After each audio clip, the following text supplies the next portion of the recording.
بسم اللہ الرحمن الرحیم۔ السلام علیکم ورحمۃ اللہ وبرکاتہ۔ میں ایک بار پھر زبردست کلپ آپ کو شیئر کرنے جا رہی ہوں۔ میں مختلف عمل اور طریقے آپ کو بتاؤں گی۔ انشاءاللہ آج کی جو ہماری ویڈیو ہے، ہر بندہ یہ شکایت کرتا ہے، جادو کا شکار جو بھی شخص ہوتا ہے، کچھ ایسا ہونا چاہیے جس نے جادو کیا اس پر بھی اثر ہو، اس کو بھی تکلیف ہو۔ آج یہ عمل جادو پلٹنے کا بتاؤں گی۔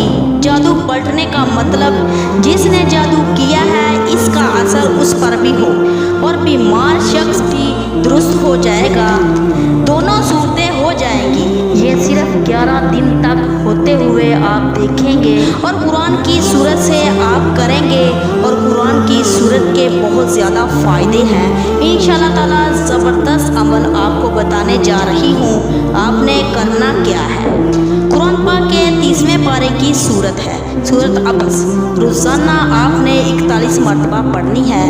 سورۃ عبس کو پڑھ کر مریض کو پانی پر دم کر کے آپ نے پلا دینا ہے۔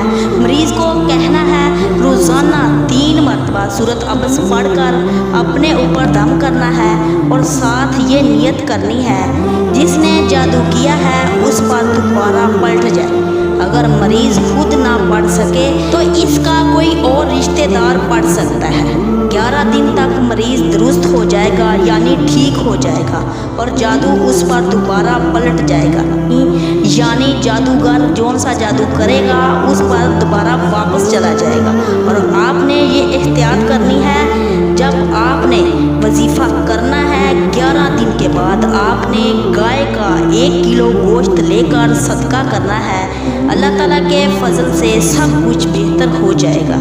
اللہ تعالیٰ سب مسلمان کو جادو کے شر سے محفوظ رکھے، آمین۔ اگر میری ویڈیو اچھی لگی ہے تو صدقہ جاریہ کے طور پر اس کو زیادہ سے زیادہ شیئر کریں اور میرے چینل کو سبسکرائب کریں۔ جزاک اللہ خیر۔